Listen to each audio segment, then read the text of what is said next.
Hola, hoy en la formación de acompañamiento filosófico, vamos a hablar sobre la importancia del decir. Y se me ha corrido hacer un pequeño vídeo, este vídeo, para reivindicar la importancia de volver a creer en nuestras palabras y también para poderlas aprovechar como un hilo de Ariana, como estos hilos tan ricos que nos ofrece la realidad de Ariana para hacer el trabajo de autoconocimiento. Y por tanto aprovechar nuestras palabras para convertirnos en iniciados. Parto de la base de que en nuestro presente no se potencia, no se valora, no se estimula el ser consciente. Por tanto, no somos conscientes de nuestro cuerpo, del sentir nuestro cuerpo, no somos conscientes de nuestro entorno, no somos conscientes de lo que nos dice el otro y por tanto tampoco ponemos mucha atención a nuestra forma de decir, a nuestro tono, a la gesticulación que acompaña al tono, al tipo de palabras que utilizamos y también a la estructura, a la narración, a la trama que vamos creando con estas palabras y que generan una realidad.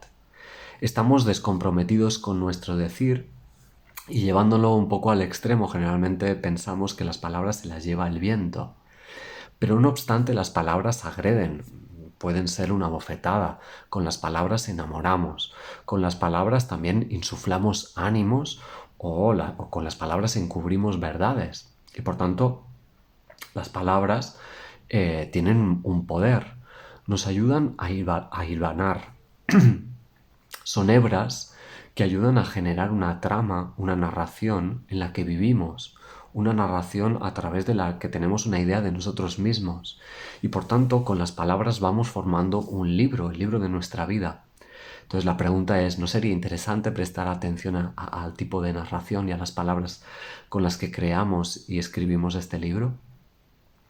En el trabajo de autoconocimiento creemos en la importancia de las palabras porque generan realidad y no en vano si pensamos, por ejemplo, en el Evangelio de San Juan, que habla de que en el principio fue el verbo, o si también hacemos referencia a los griegos y la importancia del logos y de la múltiple riqueza de esta palabra, que significa palabra, significa decir, significa razón, significa diálogo, significa orden. Pero es que además la cura por la palabra, la cura terapéutica a través de la palabra, es en lo que está basado, en una parte muy grande de lo que está basado el trabajo terapéutico, porque gracias a la palabra es como mayoritariamente tenemos una relación con el otro. Y por tanto, cuando vamos a terapia, cuando vamos a hacer un proceso de autoconocimiento, nos vamos a relacionar con el otro a través de nuestro decir. Y ese va a ser el puente, pero también el camino a través del que hacer un trabajo de autoconocimiento. La cura por la palabra era una práctica extendida y utilizada en la antigua Grecia, pero si lo queremos llevar a nuestro presente, la cura por la palabra está extendida en el psicoanálisis, en la terapia cognitiva o en la logoterapia.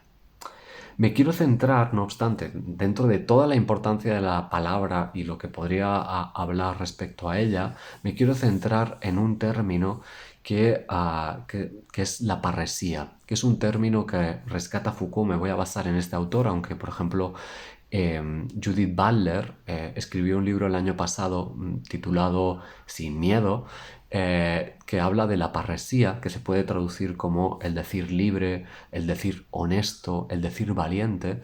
Pues Butler utiliza la parresía en este libro del año pasado para aprovecharlo como una forma de subvertir nuestra cotidianidad, una forma de cuestionar y subvertir nuestra realidad. Yo me quiero referir a la parresía respecto al trabajo de autoconocimiento, no me gustaría irme por otros derroteros. La parresía se trata de un decir comprometido que si lo llevamos al trabajo de autoconocimiento es un decir comprometido respecto a mi verdad, a una verdad subjetiva, a mi narración. Y para entender la parresía creo que lo podemos poner en paralelo con la práctica de la confesión cristiana, porque la parresía y la práctica de la confesión cristiana tienen muchos paralelismos. O sea, y entre otras, que el cristianismo recogió la práctica de este decir. de este decir comprometido.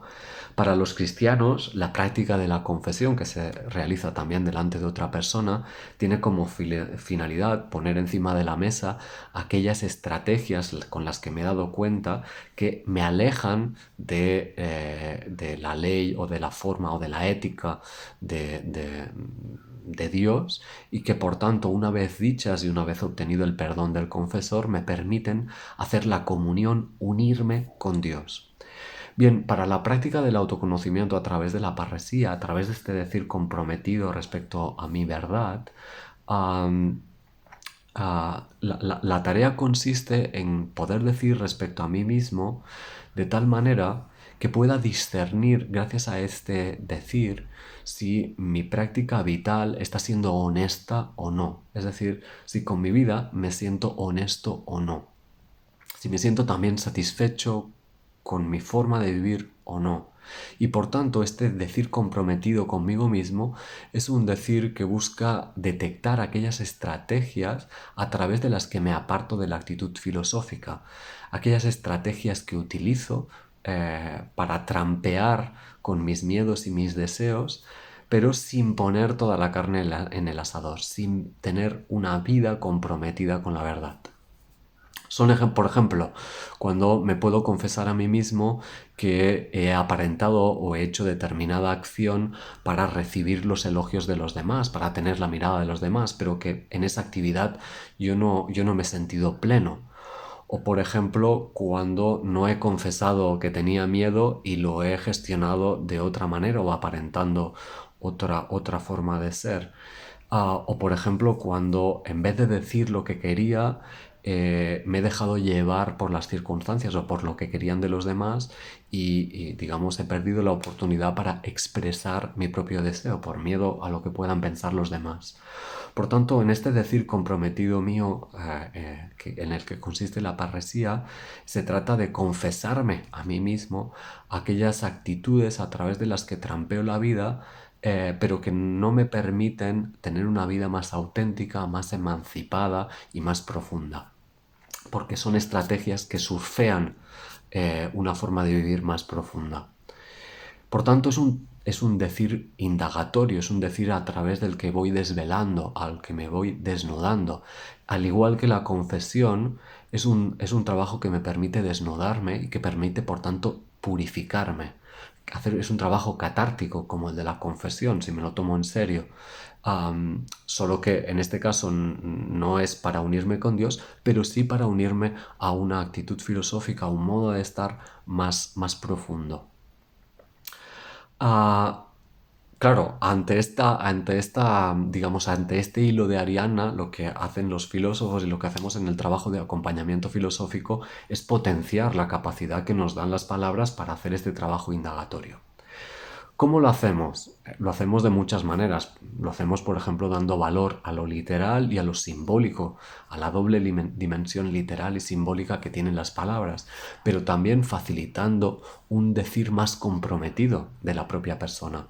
Un decir, por ejemplo, que sea el decir en primera persona, el poder hablar en primera persona. Muchas veces hablamos en segunda persona del singular y a lo que no estamos haciendo es encarnar, estamos facilitando cuando hablamos en segunda persona, es alejarnos de nosotros mismos. Hablar en presente. Entender que muchas veces cuando incorporamos el pero, por ejemplo, estamos negando, muchas veces estamos negando la primera parte de la frase. Darnos cuenta, por ejemplo, también cuántas veces en nuestras frases utilizamos el debería, el tengo que. Y por tanto podemos preguntar si ese tengo que se puede convertir en un quiero, y ahí se abre una brecha interesante para ver qué de nuestra vida estamos haciendo por obligación y qué de nuestra vida estamos haciendo porque realmente queremos. O cuando nos ocupa o no, cuando hablamos de nuestro cuerpo como si fuera un ente separado de nosotros mismos, ¿no? Tengo la espalda tensa o tengo la mandíbula tensa, como si fuera el cuerpo un ente que estuviera muy alejado de mí mismo. Por tanto, para ser breve con el vídeo, podemos aprovechar nuestro decir, nuestras palabras, para poder decir, para poder tener un decir comprometido y un decir comprometido tiene repercusiones.